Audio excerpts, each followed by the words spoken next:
میں نے لکھا اور سنو منافقو، اگر تم منافقت سے باز نہ آئے تو تغابن والے دن ہار جاؤ گے۔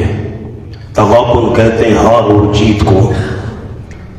سورت کا معنوی ربط یہ ہے، سورت منافقون میں فرمایا ہماری دی ہوئی دولت میں سے خرچ کرو تاکہ کسی کو یہ کہنے کا موقع نہ ملے لا تنفقوا علی من عند رسول اللہ۔ سورت التغابن میں بطور ترقی فرمایا چلو مال اور دولت تمہاری صحیح، اللہ کو قرضہ دے دو، اس کی راہ میں خرچ کرو، کئی گنا ثواب زیادہ بڑھ جائے گا۔ اور دوسرا ربط سورت التغابن میں وہ مسئلہ بیان کیا جس مسئلے کے لیے خرچ کرنا ہے، آ رہا ہے آگے اللہ لا الہ الا ہو۔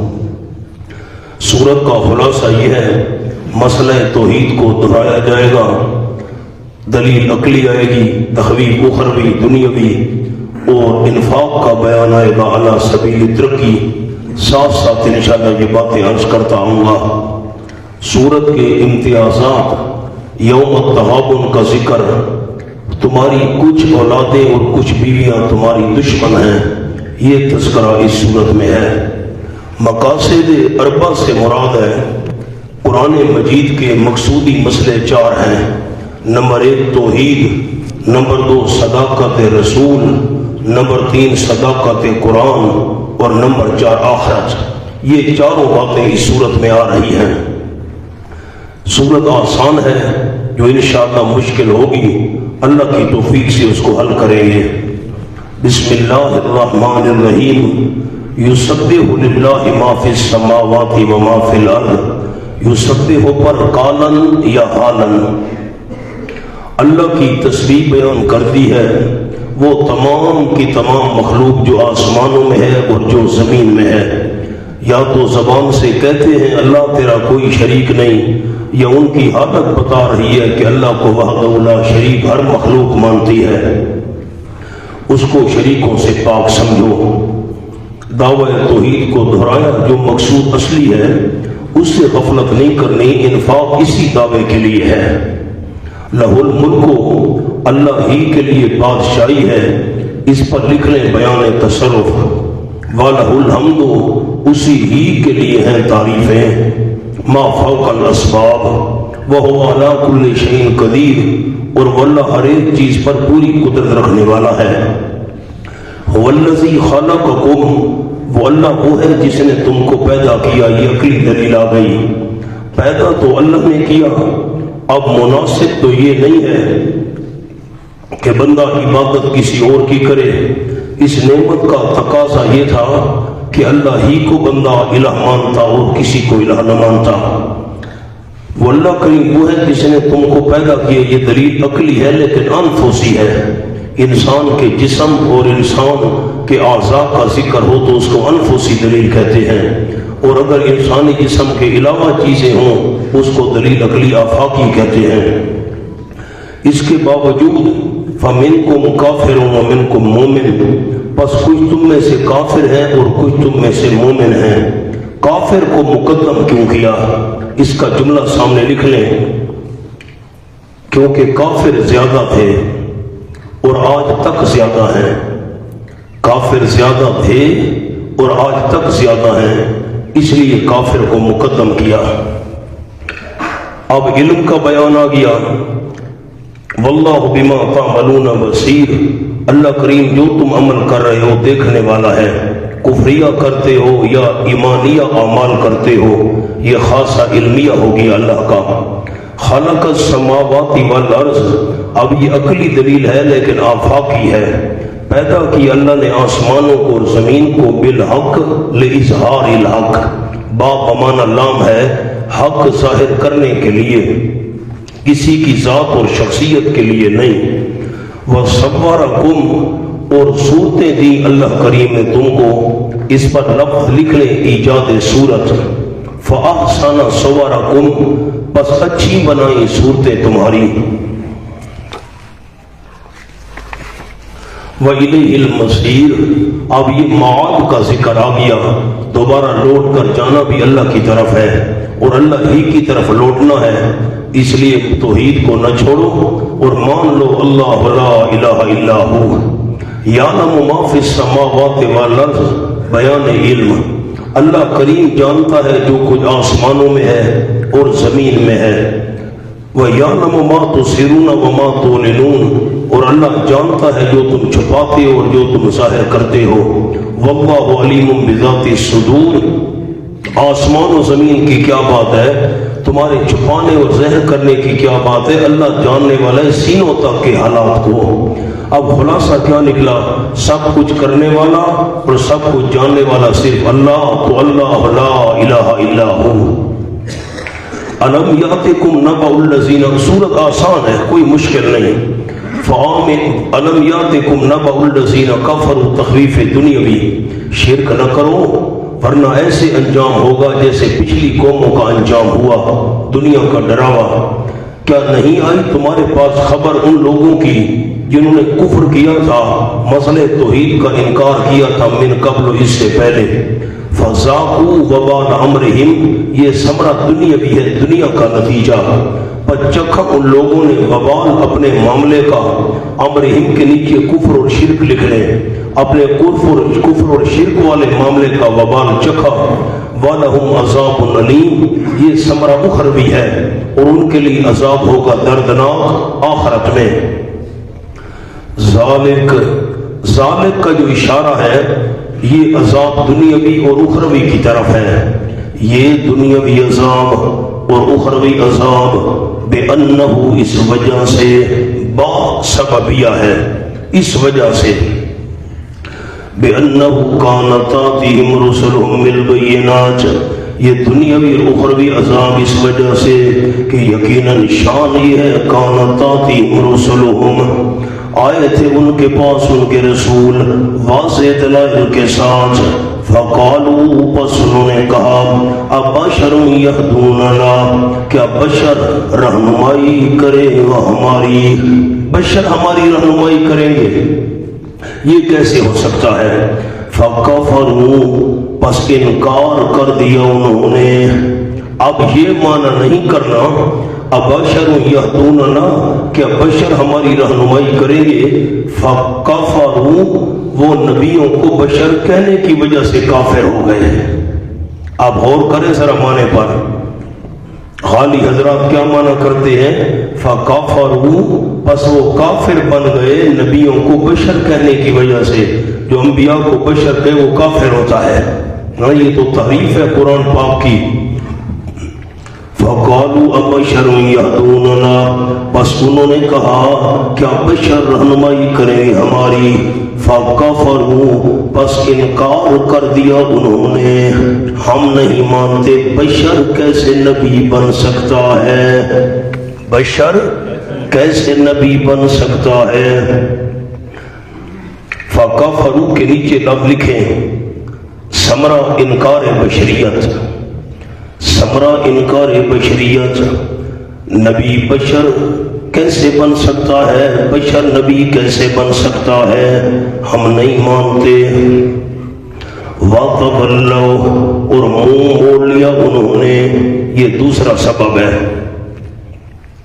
وَاسْتَغْنَى اللَّهُ، اور بے پرواہ ہو گیا اللہ، اللہ کو کیا پرواہ ہے، اللہ کو کیا ضرورت ہے۔ واللہ غنی حمید، اللہ کے غضب میں آئے، اللہ کریم نے ان پر قہر کیا، اللہ کریم تو بے پرواہ ہے، اللہ کو کیا ضرورت ہے۔ واللہ غنی حمید، علت ثمرہ دوم، اور اللہ کریم بے پرواہ ہے، تعریفیں کیا ہوا ہے، اس کو کیا ضرورت، کوئی مانتا ہے یا نہیں مانتا، ماننے میں تو اپنا فائدہ تھا۔ زعم الذین کفروا لن یبعثوا، یہ تخویف اخروی ہے اور شکوہ بھی ہے مشرکین سے۔ زعم الذین کفروا، گمان کر لیا ان لوگوں نے جنہوں نے کفر کیا، کون سا گمان، یہ کہ اللہ یبعثوا، کہ ہرگز زندہ کر کے نہیں اٹھائے جائیں گے۔ کل فرما فرما دیجئے میرے محبوب صلی اللہ علیہ وسلم بلا کیوں نہیں وربی، اور مجھے قسم ہے میرے پروردگار کی۔ میں نے 3 حوالے جمع کرائے تھے، ایک حوالہ یہ بھی تھا، قرآن میں 3 انداز میں یہ قسم اٹھائی گئی ہے، وربی وربی وربی۔ ایک مقام یہ ہے لا تبا سننا، یہ جواب شکوہ ہو رہا ہے کل سے، لا تبا سننا، ضرور بھی ضرور تم زندہ کر کے اٹھائے جاؤ گے، ثم لتنبؤن، پھر ضرور بھی ضرور تم خبر دیے جاؤ گے، بما عملتم، ساتھ ان کاموں کے جو تم نے کیے، محاسبہ بھی ہوگا، نیچے لتنبؤن کے جملہ محاسبہ، بے ست بھی ہوگی محاسبہ بھی ہوگا۔ وَذَلِكَ عَلَى اللَّهِ يَسِيرٌ، سالک کے نیچے بے سچ، اور یہ دوبارہ زندہ کر کے اٹھانا اللہ کریم پر یسیر، بڑا آسان ہے۔ فَآمِنُوا بِاللَّهِ، اب مومنوں کو خطاب آ گیا، فَآمِنُوا بِاللَّهِ، بس ایمان کامل رکھو اللہ کے ساتھ، ایمان کامل رکھو، ایمان تو ہے، ایمان رکھے رہو اللہ کے ساتھ، اور اس کے ایمان تو تھا، ایمان رکھے رہو، ایمان رکھے رہو اللہ کے ساتھ اور اس کے رسول صلی اللہ علیہ وسلم کے ساتھ۔ آمنو کا کیا معنی کیا؟ ایمان رکھے رہو۔ دوسرا معنی فآمنوا باللہ، ایمان پر پکے رہو، یہ بھی ٹھیک ہے، دونوں معنی۔ ہار جیت والے دن تمہاری جیت ہو، ثبات علی الایمان، ایمان پر پکے رہو اللہ کے ساتھ اور اس کے رسول صلی اللہ علیہ وسلم کے ساتھ۔ 2 والنور، نمبر 3، اور اس نور کے ساتھ انزلنا، جو ہم نے نازل کیا، اس نور پر بھی ایمان رکھے رہو، رسول صلی اللہ علیہ وسلم پر اور اللہ پر بھی ایمان رکھے رہو، اللہ کے احکامات کی پوری تعمیل کرو، ورنہ جیسے میں نے پچھلوں کو برباد کیا تھا تمہیں بھی کر سکتا ہوں۔ واللہ بما تعملون خبیر، ترغیب الی التوبہ، توبہ کی ترغیب، اور اللہ جو تم عمل کر رہے ہو خبر رکھنے والا ہے۔ توبہ کرو، ایمان پر پکے رہو، اللہ کے احکامات کی تعمیل کرو۔ یوم یجمعکم، اب یوم یجمع یہ جو ظرف ہے یہ متعلق ہے لتنبؤن، ضرور بھی ضرور تم خبر دیے جاؤ گے اپنے اعمال کی۔ کب خبر دیے جاؤ گے؟ یوم یجمعکم، جس روز جمع کرے گا تمہیں اللہ کریم۔ اب ایک قول تو یہ ہے یوم کا تعلق ہے لتنبؤن کے ساتھ۔ حضرت مولانا حسین علی رحمۃ اللہ علیہ کا لفظ بھی نیچے لکھ لیں یوم کے، یتغابنون، تغابن سے یتغابنون، اور حضرت مولانا حسین علی رحمۃ اللہ علیہ خبر دی جاؤ گے تم ان اعمال کی۔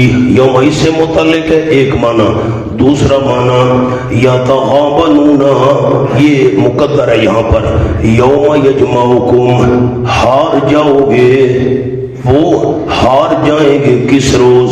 جس روز جمع کرے گا اللہ ان کو، وہ کفار مشرکین ہار جائیں گے، لے یوم الجمع، واسطے دن جمع ہونے کے، جس روز جمع ہونا ہے وہ کافر ہار جائیں گے۔ ذالک یوم التغابن، یہ ہوگا دن ہار جیت کا، تغابن ہار جیت کا دن۔ وَمَن يُؤْمِن بِاللَّهِ، بشارت اس کے نیچے لفظ جیتنے والے، جو جیتنے والے ہوں گے نا، اب ان کی صفتیں سنو۔ وَمَن يُؤْمِن بِاللَّهِ وَيَعْمَلْ صَالِحًا، جو بندہ ایمان رکھے گا اللہ کریم کے ساتھ، ایک عقیدہ درست اور عمل کرے گا نیک عمل درست، یکفر، ثمرہ نمبر 1، مٹا دے گا اللہ کریم اس سے سیئاتی، اس کے گناہ، اللہ گناہ مٹا دے گا، یہ دفع ضرر ہے، نقصان دینے والی چیز دور۔ وَيُدْخِلْهُ، اور جلب نفع حاصل کرنا، کھینچنا۔ نمبر 2، ثمرہ داخل کرے گا اللہ اس کو باغات میں، جاری ہوں گی اس کے درختوں کے نیچے، ان کے محلات کے نیچے نہریں، 4 قسم کی نہریں، پانی، دودھ، شراب طہور، شہد، ہمیشہ رہنے والے ہوں گے ان باغات میں، آبادن، ہمیشہ ہمیشہ۔ ذالک الفوز العظیم، فضیلت جنت، یہی تو ہے وہ کامیابی بہت بڑی۔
مصائب میں ویسے تو ہر معاملے میں اللہ کا حکم ماننے، اللہ کے رسول کا، خاص طور پر جو مضمون چل رہا ہے مصائب آ جائیں اللہ اور اس کے رسول کی اطاعت نہیں چھوڑنی۔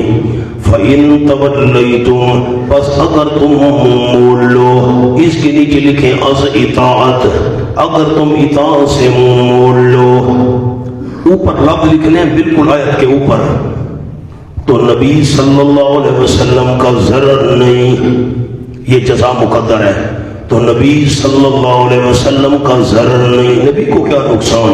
فَإِنَّمَا عَلَىٰ رَسُولِنَا الْبَلَاغُ الْمُبِينُ، بس پکی بات ہے ہمارے رسول کے ذمہ ہے صرف پہنچا دینا صاف صاف، پیغمبر نے پہنچانا ہے، پیغمبر کا کام بنوانا نہیں۔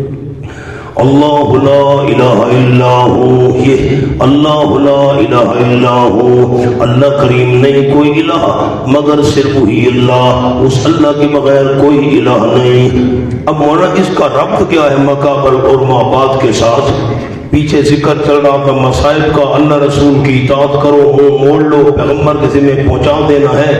اب اللہ لا الہ الا ہو کے نیچے دو تین لفظ لکھوانے ہیں، یعنی مصیبت دینا اور ٹالنا الہ کا کام ہے، مصیبت دینا اور ٹالنا الہ کا کام ہے، اور الہ صرف اللہ ہے، اس لیے اللہ ہی کو الہ سمجھ کر اسی پر بھروسہ رکھو، ایمان اس کے ساتھ مضبوط رکھو۔ وعلى الله فليتوكل المؤمنون، اور اللہ ہی پر یہ ثمرہ ہے، اللہ ہی پر بس چاہیے کہ بھروسہ رکھے ایماندار، جس نے تکلیف دی ہے وہ ٹال بھی دے گا۔ یا ایھا الذین آمنوا، تین موانع آپ کو لکھوائے ہیں، تین رکاوٹیں، ایک رکاوٹ تھی مصیبتیں آئیں گی، فرمایا گھبراؤ نہیں، اللہ دینے اور ٹالنے والا ہے، مسئلہ توحید نہیں چھوڑنا۔ اب یا ایھا الذین آمنوا رفع مانع نمبر 2، اب اس کا حاشیہ لکھنا ہے، حاشیہ بہت ضروری ہے، اس کے بغیر کام نہیں بنے گا۔ نمبر 1 مطلب یہ ان من ازواجکم و اولادکم عدوا لکم، بعض بیویاں اور اولاد کی طرف سے مطالبہ ہوتا ہے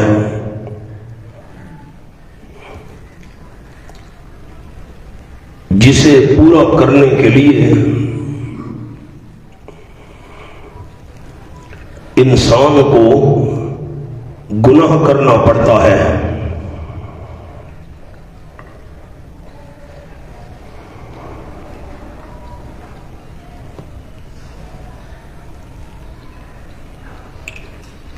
تو یہ انسان کے دشمن ہوئے۔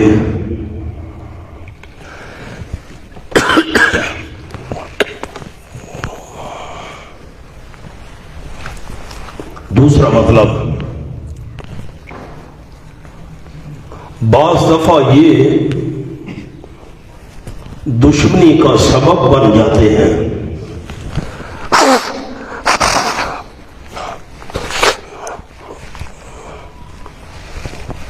مثلاً کسی نے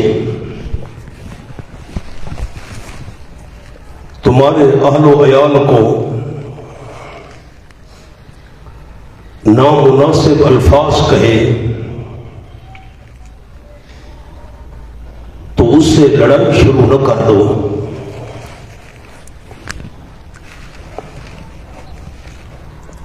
بلکہ درگزر کرو۔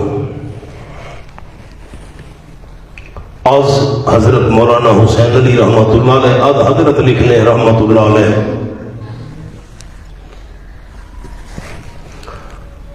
اب میں پہلے قول کے مطابق مانا کرتا ہوں جو باقی مفسرین کرام رحمہ اللہ نے کیا۔ اے وہ لوگ جو ایمان لا چکے ہو، ان من ازواجکم، یقیناً بعض بیویاں تمہاری، من کے نیچے بعض، کچھ جو بھی لکھیں، وَأَوْلَادِكُمْ، کچھ اولادیں تمہاری، عَدُوًّا لَكُمْ، دشمن ہے واسطے تمہارے۔ کیا معنی کیا جی عدوًا کا؟ دشمن، کچھ بیویاں اور کچھ اولادیں تمہاری دشمن ہیں۔ کیا مطلب؟ بیوی نے کہا میرا خرچہ پورا نہیں ہوتا، رشوت لو بھائی۔ اب بندہ مجبور ہو گیا گناہ کرنے پر، بیٹے نے کہا مجھے تو موٹر سائیکل لے کر دو بھائی، بندے کو چوری کرنی پڑ رہی، ادھر تو یہ دشمن بن گئے۔ کچھ بیویاں کچھ اولاد تمہاری دشمن ہیں، ان کی وجہ سے بندہ گناہ کر بیٹھتا ہے۔ اب میں دوسرا معنی کرتا ہوں حضرت صاحب والا، یا ایھا الذین آمنوا، اے وہ لوگ جو ایمان لا چکے، ان من ازواجکم و اولادکم، یقیناً بعض بیویاں تمہاری اور تمہاری بعض اولاد، عدو لکم، دشمنی کا سبب ہے تمہارے لیے، دشمنی کا سبب ہے۔ وہ کیسے دشمنی کا سبب ہے؟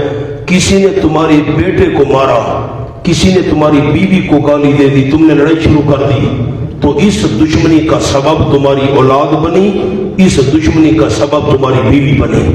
اگر کوئی تمہارے اہل و عیال کو کچھ نازیب الفاظ کہہ بھی دے، حوصلہ کرو، معاف کر دیا کرو، خیر ہے۔ ہونا دونوں مطلب حل ہو گئے، آپ کو لکھوا بھی دیے اور ترجمہ بھی عرض کر دیا۔ فَحَذَرُوهُمْ، پس بچو تم ان سے، پس بچو تم ان سے، ان کا کہا نہ مانو، وہ گناہ کروانا چاہتے ہیں، گناہ نہ کرو، بچو ان سے، یا دشمنی کا سبب بن رہے ہیں، بچتے رہو ان سے، ان کو دشمنی کا سبب نہ بننے دو۔ وَإِن تَعْفُوا، اگر تم معاف کر دو، تعفو پر لکھے سزا نہ دو، وَتَصْفَحُوا، اور درگزر کرو، تصفحوا پر لکھے زبان سے کچھ نہ کہو۔ تعفو پر کیا جملہ عرض کیا؟ سزا نہ دو، ہونا فرق ہے۔